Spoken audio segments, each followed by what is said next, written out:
Good afternoon, everyone. Today we'll discuss about the retinopathy of the prematurity, its pathogenesis, how to screen, how to prevent, and what is the treatment. First, we'll discuss briefly about what is retinopathy, and we'll discuss about the instance in epidemiology, then pathogens and the classification, when and how to screen the baby, what is the treatment and the prevention, what are the future trends in screening of retinopathy of prematurity.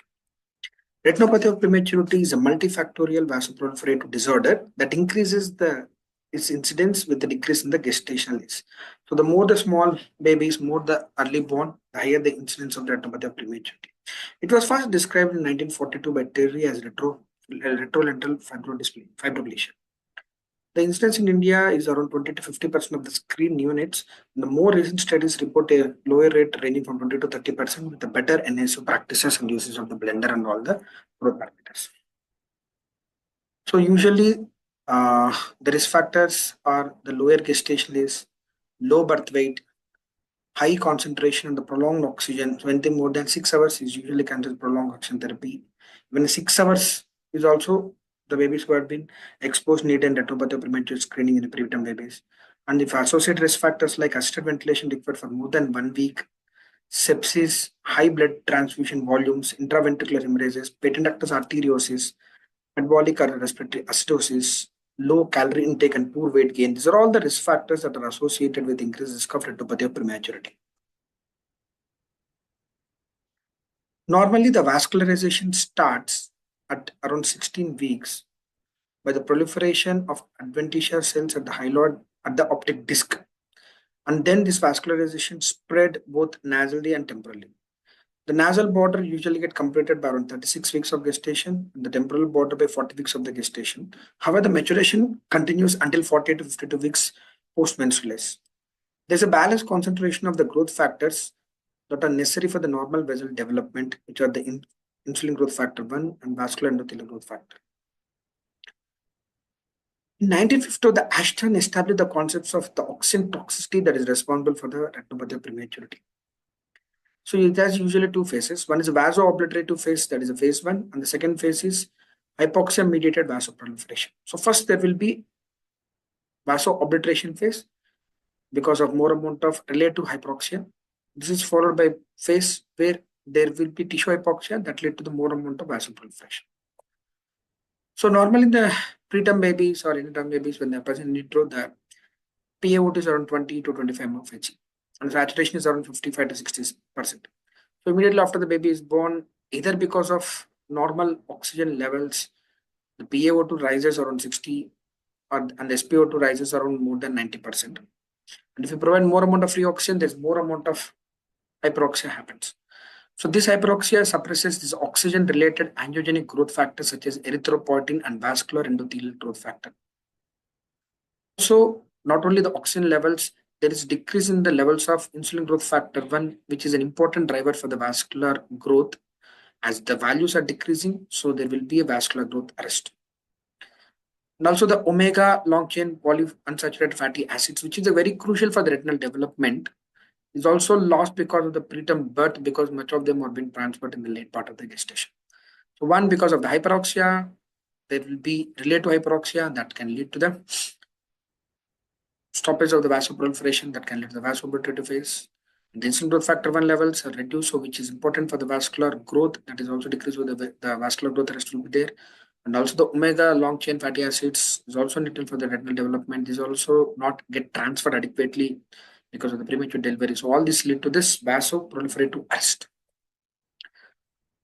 After this thing, after sometimes the baby grows, so the retina grows, so that the baby that lead to this this amount of the oxygen supplied by this vaso obliterative phase vessels are very small and thin, and they are not able to supply the amount of the oxygen supplied to the retina. So all of a sudden there will be hypoxia. So from this the response from the hypoxia lead to the proliferation of the blood vessels and the production of erythropoietin. The neovascularization that happens because of the vascular growth factor and the erythropoietin may not be a proper, and it may be overshoot of the growth factors lead to abnormal neovascularization. These vessels are very dilated, tortuous, and they're leaky. That can lead to the leakage of the proteinaceous fluid, which can lead to the formation of a scar and finally the retinal detachment. And here we can see that in the normal visual growth, so the premature baby lead to decrease in the insulin growth factor 1, long omega 3 polyunsaturated fatty acids, decrease in the erythropoietin and the endothelial growth factors, and that lead to the vessel growth arrest. After sometimes, as the baby grows, there will be increase in the retinal size, there increase amount of the metabolism, and there is related hypoxia that happens that lead to the more amount of stimulation, lead to the more amount of insulin growth factor production, vascular endothelial growth factor production, increase in erythropoietin, and still, as the baby might have not grown adequately and not fed properly, the collagen and saturated fatty acids are still low. So these are the areas where the treatment is planned. So we'll see in the subsequent slides. So in this way, this abnormal neovascularization happens, the dilated vessels will happen that can lead to the leaky channels and that can lead to this edema, retinal detachment. Finally, that happens and the blindness comes. So initially, ETROP has classified in 1984 and then expanded in 1987 as ETROP-M. There are 4 components. One is zone, which from the anterior to posterior, zone 1, zone 2, zone 3, and the severities that define stages, and the extent based upon circumference of the vascular retina, and the plus disease when there's an engorged tortuous vessels in the posterior fold, posterior ball in at least 2 quadrants, and it's called the pre-plus disease, which might be less serious than the plus disease, but it still involve the posterior pole, so it can lead to the plus and the APROP. So as we know much about the things, I'm not going into the depth of the zones and stages. So only thing is the new crop classification where they have divided the stage 5 with the retinal detachment into the 5 subcategories. So 5A, in which the optic disc is visible by the ophthalmoscopy, suggesting this open funnel detachment. In 5B, in which the optic disc is not visible because of this retrolental fibrovascular dysplasia, and there's a closed funnel detachment. And in 5C, in which the 5B is accompanied by even the anterior segmental changes. And they also introduced the terms regression and the reactivation. So this is a new crop classification. So we know the term called as aggressive ROP. The aggressive ROP is with rapid progression of the neovascularization and is associated with plus disease. It usually present the posteriorly, and we should not, they can progress rapidly from stage 1 to directly to this retinal detachment. So anything of an aggressive ROP should be routinely verified in the case of high risk factors and to be monitored meticulously. This is a bit different from the routine ROP. In the routine ROP, where we've seen in the stage 2 and stage 3, where we have a ridge formation will be there. However, in the case of aggressive RP, the classical ridge will not be formed. So it is usually seen in the posterior location. There will be ischemic loops, there will be capillary non-perfusion areas, and there will be flat intraretinal network neovascularization. So there won't be any ridge. So the ophthalmologist has not been trained to monitor the aggressive ROP. They might miss this because they're looking for a ridge. The ridge will not be there, so they may not mention the things, and this can rapidly progresses. And if you miss, it can lead to the retinal detachment. So one should should have an experience of monitoring the aggressive ROP, and we should identify this aggressive ROP and treat aggressively because it can lead to the retinal detachment very fast. So there are other terms called hybrid ROP. The hybrid ROP is hybrid. So there will be presence of more amount of both of ridge, which is characteristic of a routine ROP, and there is a component of flat neovascularization, which is a component of the aggressive ROP. So hybrid ROP is much more severe than the IP ROP. Then with cicatricial ROP, if you untreat or you partially treat eyes, can present with a cicatricial ROP with a sequel at the disc and the macula. There will be dragging of the peripheral vitreoretinal and the lenticular adhesions, and there will be subretinal pigmentation from the reattached exudate to detachments. So these eyes have variable potential for the vision. So in this condition, so this high aggressive ROP and the higher stages of the ROP need to be treated aggressively in a meticulous way. Otherwise, this can lead to the cicatricial ROP that can lead to profuse vision loss. So normally, every babies have the premature retina. Initially, in the vasoablative phase, there will be vasoablative phase, so there will not be any changes in these vessels. So after that, when the growth starts, maybe around 30 to 32 weeks, you can easily see these changes in the vessels. So this advances irregularly until 40 to 45 weeks PMS. So we need to monitor till the term gestation. Majority of the cases, as we know, we have seen multiple babies, that majority of the cases of the ROP, even in the stage 2 or stage 3, might resolve spontaneously. However, 6% of the severe ROP requires treatment. The regression depends upon the post-menstrual age and the location of the disease. More the moment of posterior, more amount of the aggressive ROP may not regresses without treatment. And very small babies requiring prolonged oxygen therapy also, it may not regress by its own. So if you don't treat the ROP, we have very poor outcomes because that can lead to the retinal detachment, and after that we can't do anything. So previously, the threshold ROP was used as a that stays in the threshold ROP when they used to treat the baby. However, now the treatment is initiated when the baby not going to the threshold with the high risk pre-threshold levels is called type 1 ROP, because if you allow to go to the threshold levels, then there is high chances of the complication, there is high chances of the losing the vision. So based upon the ETROP trial, the early treatment of retinopathy of prematurity, the type 1 ROP should be treated. This includes zone 1, that is a very posterior part with a more amount to this optic disc, with any stage with place disease, or in the zone 1, stage 3 with or without place disease. So if you have a zone 1 with place disease, you need to treat it. Suppose if you have or don't have the plus 1, even if it reaches to the stage 3, then also we need to go for the ROP treatment. In the zone 2, stage 2 or 3 with plus disease is needed for the treatment. So zone 1 with plus disease, any stage you can directly go for the treatment. Zone 1 in stage 3 with other places you go for treatment. However, in the zone 2, we need a plus. The stage should be at least 2. Type 2 ROP should be observed and only undergo treatment if it is progressed to type 1 or the threshold disease.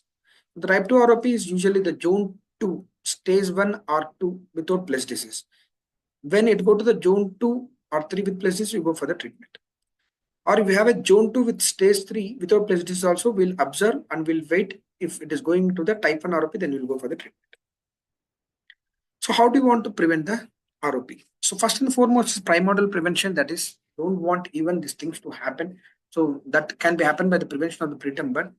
Then the primary prevention, you have the risk factors for the baby to develop the ROP. Then you are providing all the necessary things, avoiding all the unnecessary things, so that you can prevent the development of the ROP.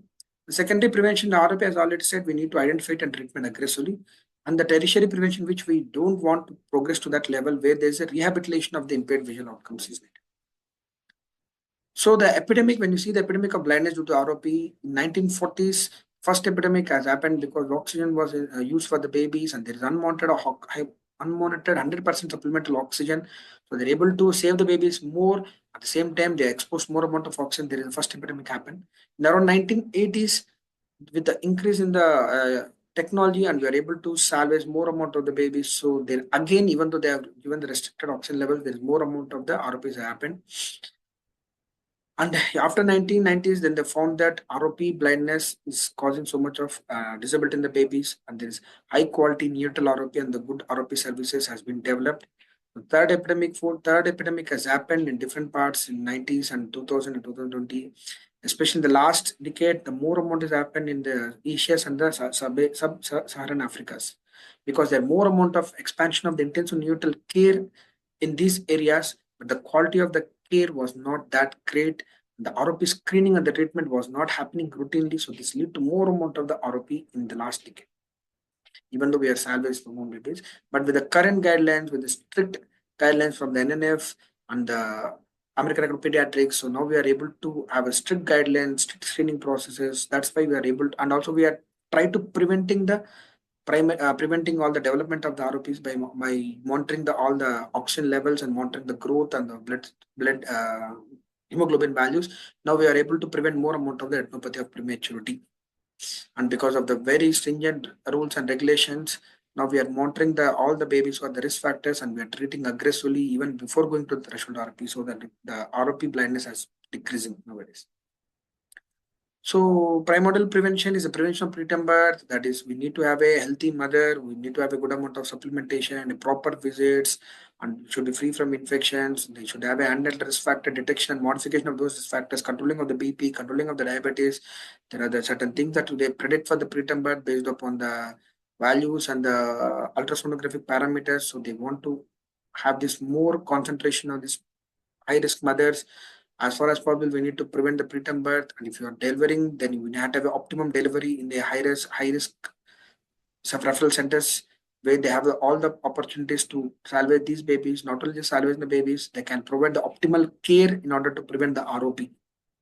So the primary prevention, when the baby is born, then the first and foremost thing is we need to deliver in a good referral center or good high-end tertiary care in order to have stringent protocols to be followed to prevent the ROP. In less than 35 weeks of the gestation, as per the NRP, we need not to provide very high oxygen. We can start with 20 to 30%, because in these settings, if you don't use a blender, if you provide the 100% oxygen therapy, there is more chance for developing the ROP and in fact the aggressive APROP, even in the case of a large preterm infants. So we have seen some babies who has been referred to different parts where they are successfully managed the babies, but they don't have a blender. They have been given 100% oxygen initially. Even the late preterms, around 1.8 to 2 kg babies, also had developed significant ROP requiring treatment. One of the most important that we can do to prevent the ROP is delayed cord clamping. So if you delayed cord clamping, you will be around 30 to 60 seconds. You may be able to transfer around 50 to 20 ml per kg of extra volume to the baby. That can prevent the anemia, need for the transfusion, and that can indirectly prevent the retinopathy of prematurity. And we need to maintain the stringent temperature of the delivery room and also the NSUs to prevent hypothermia, avoiding all the things that can lead to hypothermia, because hypothermia itself can lead to the infection and that can lead to the morbidity. That's why we always suggest to maintain a proper temperature of labor room and maintain the temperature of the baby, and the admission temperature of the baby is much more important. So even the antenatal steroid, the studies have been by systematic review and the meta-analysis have done this association of antenatal steroid and the retinopathy of prematurity. The studies have found that the antenatal steroid administration was associated with the reduced risk of the ROP development with a tight confidence interval, and also not only the development of ROP, also the progression to severe ROP. This could be because providing the antenatal steroid might have developed the lungs well, better surfactant therapy, decrease the chance of the oxygen therapy, decrease the chance of infection. All this can lead to this decrease the risk factors. So these can prevent the ROP either directly or indirectly. There are certain low cost practices that can improve the outcome and are usually fully embraced in the HIC setting, particularly aimed at the middle income countries and the low income settings. The management procedures are often called as a points of care. We can see the pain control. We need to avoid the unnecessary pains, and we need to identify the pain and use either oral sucrose or glucose or KMC to prevent the pain control. We need to have stringent oxygen monitoring, and we should have an agreed oxygen target saturation level. In our unit, will maintain a saturation of 91 to 95%, and the more we try to decrease the FiO2 levels. The infection should be prevented, because any infection can prolong the hospital stay, can lead to more amount of IUGR, and can lead to the more amount of damage to the developing retina. There should be a proper protocol-based antibiotic stewardship to avoid any unnecessarily spread infection or fungal infection and the increase in the chance of the resistance. The nutrition is a paramount important. We'll see why the nutrition is important. And the mother breast milk feeding itself prevent the retinopathy of prematurity. The studies have proven that babies who are on the exclusive mother milk and breastfeeding have the less chance of the ROP. Provision of additional calories and proteins required in the case of preterm babies, because they may not be sufficient enough. The growth is one of the most important for the prevention of ROP. And the temperature, as we discussed, is important. We should avoid always hypothermia, even in the delivery site in the NSU, to prevent the hypothermias. And the developmental support to care definitely facilitate the better growth, better development of the baby, also can decrease the chance of ROP. We should always be pro for the kangaroo mother care and kangaroo father care. We should have a careful positioning of the infant, and the family involvement is much more important, because the studies have been shown clearly that family involvement can lead to this early discharge and decrease in the hospitals and decrease chance of infection. So we can also even use caffeine. We know that caffeine is being used for the ages for the prevention of the apneas. So the CAP trial, which is a landmark trial, done in less than 500 grams, they found that even the long-term follow-up at 18 to 21 months follow-up with the caffeine versus placebo associated, the babies have been shown that there is a significant reduction in the retinopathy of prematurity by almost with a very significant p-value, making the caffeine one of the few therapies shown to directly reduce the ROP. So it can be directly affecting the decrease in the ROP, or maybe indirectly affecting by decreasing the chance of the oxygen therapy and the duration of mechanical ventilation and early discharge and better growth of the baby. So in this way, the caffeine itself can prevent the ROP. So all the less than 500 grams is a routine. We are giving the caffeine, not only for the prevention of apnea, also for the prevention of the BPD and also prevention of the retinopathy prematurity. So that oxygen targeting, one of the paramount important levels. One should have a blender in every unit. We should maintain a tight oxygen saturation level. So baby is not on any oxygen support. If the baby saturation is 97-98%, we can't do. But when you are providing an extra supplemental oxygen, we should be monitoring the baby saturation, and we should make a tight monitoring in order to maintain the saturation levels not going beyond 95 to 9 beyond 95 96%, because the neoprom confirmed that in a less than extreme preterm babies compared to the high saturation of 91 to 95, the 85 to 89 babies, even though the outcomes might not be much major different, but the risk by the incidence of the ROP is much low in the case of babies who have been exposed to the 85 to 89%. However, they found that the chance of the NEC and the chance of the death are more in the low threshold. So based on this, we are making a balance, and we are utilizing this 91 to 95 as the target limit for the majority of the preterm babies in order to prevent the ROP, at the same time not increasing the risk of the death and NEC. So here we can see that in a case of a neoprom saturation analysis, the primary outcomes were not much different. The major disability were a bit low in the case of the saturation levels, but the p-values are not significant. The death is significant in the case of a saturation levels of 91 to 95%. The ROP treatment is much low with a very strong p-value in the babies who have been exposed to 85 to 89%. But when you combined overall morbidity and mortalities, then they found that the 91 to 95 saturation is much more acceptable, so that we can not increasing the retinopathy of prematurity higher. At the same time, we are not increasing other morbidities and the mortalities. So how do you screen for the ROP? When do you want to screen for the ROP? So why do you want to screen for ROP? We know that has been discussed, the ROP can lead to the potential vision loss, and if you identify it at early stages, so we can treat it in time so that we can prevent the vision loss. The cryo-ROP study clearly reported that ablative therapy reduced the unfavorable structural outcome from 48% to the 27%, and reduced the unfavorable visual outcomes from 62 to 44%.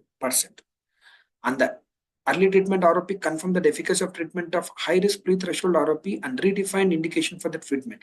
So we are clear that the ROP screening is required and the treatment is required, and the early treatment ROP has shown that we should not wait even for the threshold. We should treat even with the pre-threshold levels in the type 1 ROP.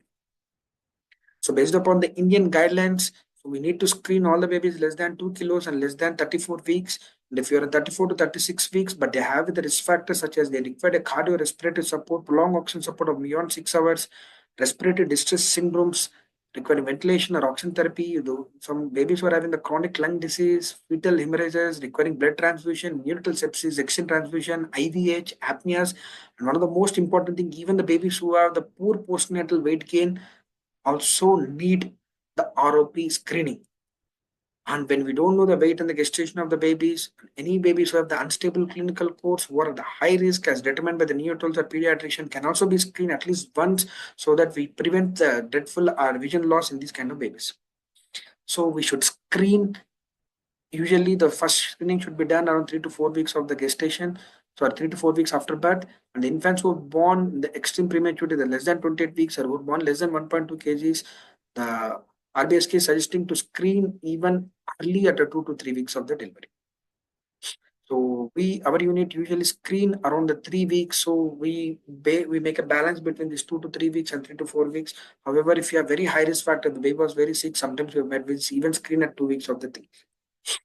The early you screen, the better the things. But if you screen too early, the baby might be still in the vaso obstructive phase, might have not gone to the vasoproliferative phase, so we can miss majority of the ROPs. And unnecessary ROP examination can lead to more amount of distress in the baby.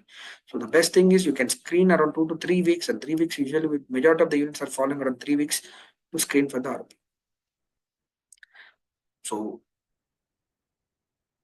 going into the how do we are screening for the ROP, what is the equipment, how do you want to dilate, because it has been discussed in the previous sessions of our Cuddles one. So we can use not only the direct ophthalmoscopy, indirect ophthalmoscopy screening by the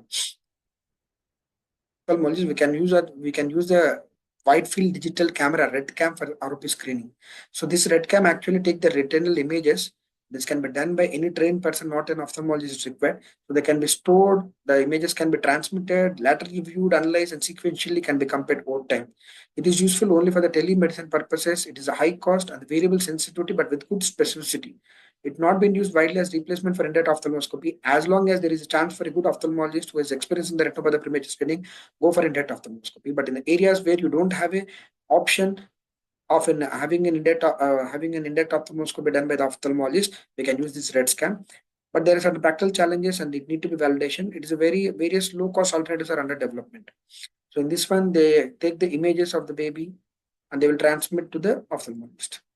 So the ROP telemedicine is where the red cam is used. They will capture the photographs and then lateral bit sent to the expert, where the expert from different part of that area can analyze it and can identify the ROP. So they found that this has been done by the SunDrop study, the Stanford University Network of Diagnosis of Retinopathy of Prematurity, where in around 511 infants, they have done the 1022 eyes, and they found the ROP specialists evaluating the nurse obtained fundoscopic images reached 100% sensitivity and 19.8% specificity to determine treatment warranted ROP compared to the exam. So the telemedicine approaches to evaluating acute phase ROP, EROP study found that in more than 200 infants with birth weight of less than 1251 grams, the non-physicians obtaining a series of wide field images from each eye. The red cam shuttle has been used. The sensitivity of detecting ROP is 90%, specificity 87%, and the negative predictive value is 97.3%. So in this way, when the ophthalmology is not there, when you're running an NICU, still we can use for the ROP screening in these babies, but it should be used not to be used as routinely. It can be used only in the settings where there is no availability. So the KidROP ROP, the Karnataka Interested Diagnosed ROP, is the one of the first and the world's largest telemedicine network to tackle infant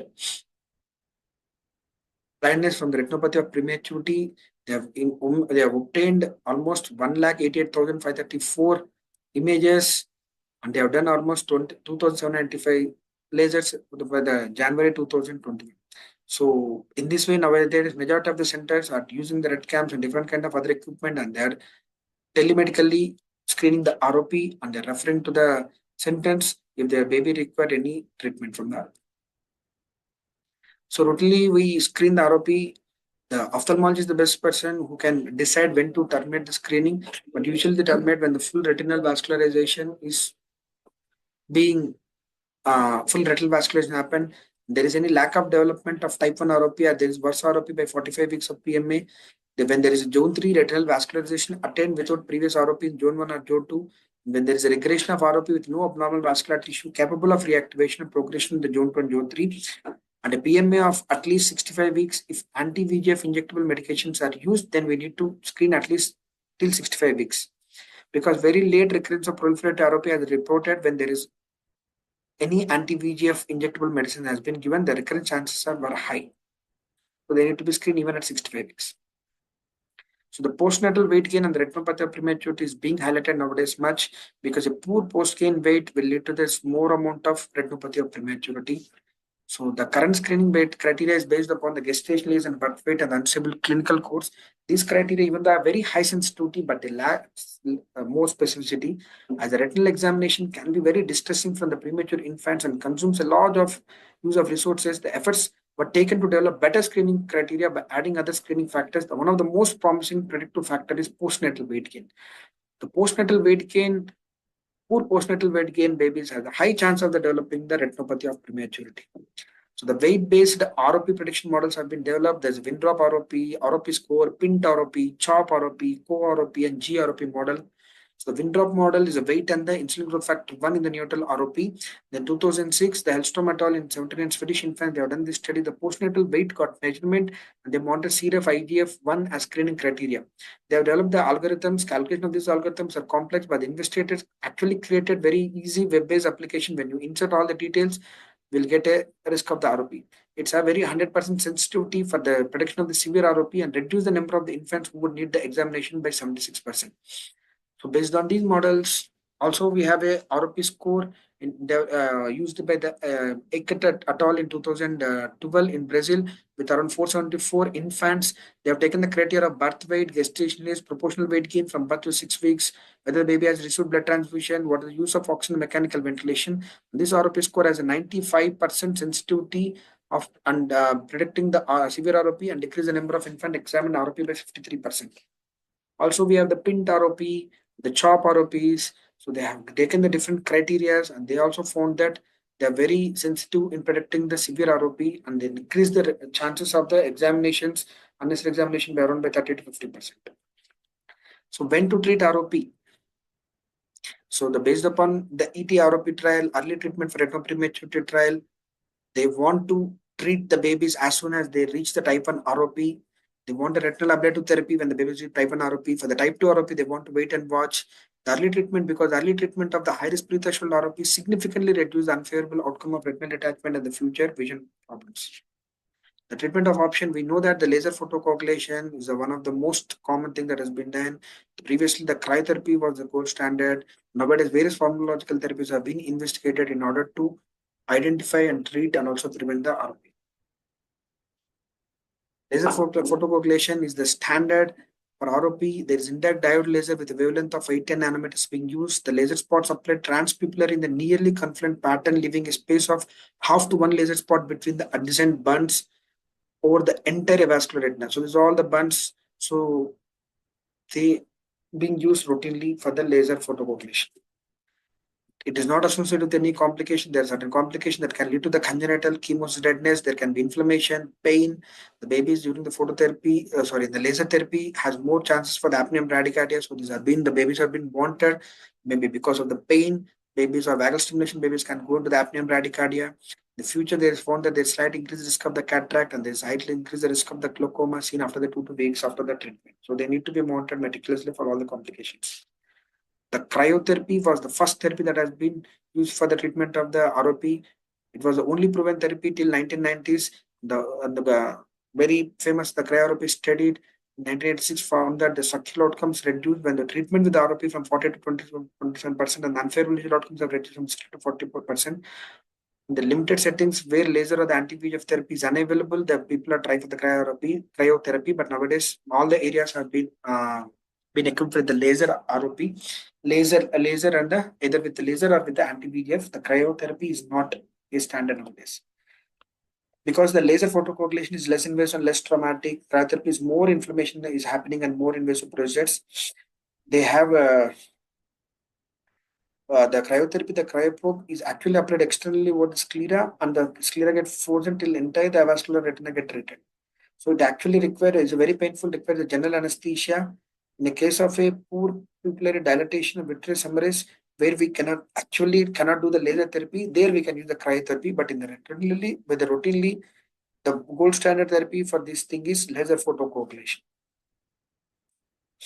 The newer pharmacological therapies are erythropoietin, caffeine, insulin growth factor 1, omega-3 fatty acids, anisolids, antioxidants, propranolol, and the most commonly used nowadays is antivascular endothelial growth factor. So erythropoietin, as we've seen that in a case of a vaso-obliterative phase, it may be useful because it can lead to more amount of the vessel development. However, if you use in a case of vasoproliferative phase where already the proliferation is happening and more amount of erythropoietin is there, it can lead to more amount of fluoride ROP that can lead to progress of the AP-ROP. So benefits are unlikely in the preterm infants who experience frequent hypoxia, cycling with hypoxia. Also, erythropoietin in the setting of intermittent hypoxia can in fact lead to more amount of the free iron development, which can lead to the production of the oxygen-free radicals, and that can lead to more amount of the damage to the retina. The insulin growth factor 1, low insulin growth factor were found in the preterm and IUGR babies, suggestive low insulin growth factor levels in the serum. The insulin growth factor 1 actually inhibits the vasoproliferation phase. In the case of a low birth weight babies, if they are poor weight gain babies, if the insulin growth factor 1 levels are low, it cannot inhibit the vasoproliferation phase. So, supplement of the insulin growth factor 1 can lead to suppression of the vasoproliferation phase. That can lead to prevention of the progression of the ROP. However, like erythropoietin, even the insulin growth factor has a conflicting results noted specifically based upon the timing of administration. But a study done, they have failed to show any decrease in the reduce the severity of ROP. But we can use this insulin growth factor in our ROP prediction model. So babies who have the low insulin growth factor 1 can more chance for having the more amount of the AP-ROP. The NSAIDs, these drugs inhibit the biotransformation of arachidonic acids, polysaturated fatty acids in the membrane phospholipids to produce the bioactive compounds like eicosanoids, like prostaglandins, thromboxanes, leukotrienes, thereby blocking or ameliorating the inflammation. By using these anechoids, it can block the inflammation. The inflammation actually plays one of the crucial role in ROP pathogenesis, but we don't have any good RCTs to show their effects or are refuting their use in the retinopathy treatment. We discussed the breast milk as definitely as a protective role in preventing ROP, either directly or indirectly. The studies have shown that the incidence of the ROP is much less in the babies who are on the exclusively human milk compared to formula milk. And this confidence interval is very tight. The omega-3 fatty acid supplementation actually by the fish oils compared to this non-supplementation has decreased instead of ROP, but the values are not statistically significant. The vitamin A role has been found to decrease the incidence of the ROP. However, we need much larger studies to suggest the routine supplementation of vitamin A. Similar to the vitamin A is also an antioxidant and can decrease the incidence of the ROP. The meta-analysis has shown that the vitamin E has decreased the incidence of the ROP, but we still need large studies to support the routine use of the vitamin A and E in the treatment of the ROP. The beta blockers like propranolol, so the angiogenesis is controlled by the adrenergic system. The adrenergic systems actually control the proliferation of these vessels during the vasoproliferative phase by regulating the pro-angiogenic factors. So by using the propranolol, it can actually suppress the vascular endothelial growth factor. However, the propranolol can lead to certain side effects like bradycardia, can lead to the hypoglycemia. So in the unstable preterm infants, routine use of propranolol is not being used. The studies have been done in Mumbai by Kabrasaratal have found that the prophylactic propranolol for the prevention of ROP and the visual outcome at 1 year pre-prop trial, where they have taken all the less than 32 weeks of the babies and they're given the propranolol, and they found that by using the propranolol prophylaxis of around 0.5 mg per kg per dose every 12 hourly has decreased the incidence of ROP without increasing the risk of the side effects. So they found that the ROP needing laser in the propranolol group is lower than the control group, but it's not statistically significant. And even the ROP needing the anti-VEGF is decreased, but is not that proven yet. So we need some more studies to routinely say that supplementation of propranolol is needed or not needed. Systematic review by Campion et al. Has found that the beta prophylactic administration of oral beta blockers might reduce the progression toward the stage 3 ROP and decrease the need for the anti-VEGF agents or laser therapy. However, the evidence is very low to moderate quality. So we cannot routinely recommend propranolol until we need very large studies. And the most recently being practiced is utilization of the anti-VEGF factors like bevacizumab and ranibizumab. So their effective treatment for ROP since 2000s. They directly block the effects of the vascular endothelial growth factors. Nowadays, in majority of the centers, they have been used as a first-line therapy by the ophthalmologist. Sometimes they can use as a monotherapy and sometimes they can be used as a combination with the laser therapy. Especially in the case of APROP, they are more pro to give the anti-VEGF factors. The rescue therapy is also being used when anti-VEGF in infants with very progression of the disease despite adequate treatment, and the rare instances where the infant presents with the advanced ROP also they are giving the anti-VEGF therapy. The anti-VEGF factors include the bevacizumab, that is Avastin, which is more commonly used, and there is a aflibercept, which is the company's ILA, and we have a ranibizumab of Lucentis. The advantage with intravitreal bevacizumab is it is very easy of administration, very more rapid resolution because it directly inactivates the VEGF, which is the most responding for this rapid proliferation. Can be used for infants even with opaque cornea and lens like a cataract, when there's a vitreous and very poor pupillar dilatation, like in the case of aggressive ROP, where the laser cannot be used. The potential disadvantages, it also going to the circulation, can inhibit the brain development of vasculation in the brain, lungs, liver, and the kidney. Too early timing of the injection may interfere with the normal retinal vascularization for the development of retina. If you get too late, administration may progress the retinal detachment. So there are certain advantages and disadvantages one should balance before taking a call. So the most famous, the BEAT ROP trial, where they have used the bevacizumab, eliminate the angiogenic threat of the ROP. There's a multi-center trial where the intravitreal bevacizumab found to decrease the risk of recurrences, fear structural abnormalities at 54 weeks of gestation, significant treatment effect observed in the zone 1 eyes, but not in the zone 2 eyes. And they didn't find any systemic or local toxicity in the immediate period. The recurrence occur later in the intravitreal bevacizumab is around a bit higher compared to the laser, and they require prolonged follow-up. That is, we require that's why they suggest even around 65 weeks of the PMA, they need to follow up with their anti-VEGF factors. And they found that evaluation of the 2.5 years, they found that the myopia is very high. The ranibizumab, the Rainbow trial, where there is a multicenter trial, the Lucentis, they have been tried in less than 1.5 kg in 214 babies. They use in the ranibizumab of 0.2 mg and ranibizumab 0.1 mg and laser. The treatment success in the ranibizumab 0.2 mg is 80% and ranibizumab 0.1 is 75% and the laser is 68%. So they found that the ranibizumab is effective and well tolerated. The proportion of infants with successful outcomes were more with the case of 0.2 mg dose and the fewer eyes with unfavorable structural outcomes. 0.1 mg ranibizumab has no advantage over 0.2 mg. So if you want to do ranibizumab, it's better to go with the 0.2 mg. The neurodevelopmental outcomes following the bevacizumab treatment of retinopathy of prematurity, the meta-analysis and systematic review done by the Monkosh et al., they found include 13 studies. They found significant increased odds of the cognitive impairment is associated with the bevacizumab treatment on both unadjusted and adjusted analysis. Infants treated the bevacizumab for severe ROP had significantly lower Bayley's 3 cognitive language compromise scores compared to the infant treated with the laser ablation and cryotherapy. So this is one of the most alarming thing that bevacizumab can lead to the cognitive impairment, but still it is being used in majority of the areas, and the majority of the babies which we are being seen after the bevacizumab, they could able to escape the laser therapy, but one should be cautioned that the chances of the cognitive impairment can be high until unless we have a strong evidence to refute this.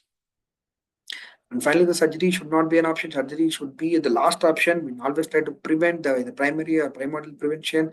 We should screen and treat by the laser or bevacizumab as early as possible in order to prevent going to the stage 4 and stage 5. But sometimes you go to the stage 1, stage 5, then surgery is the only option that has been reserved.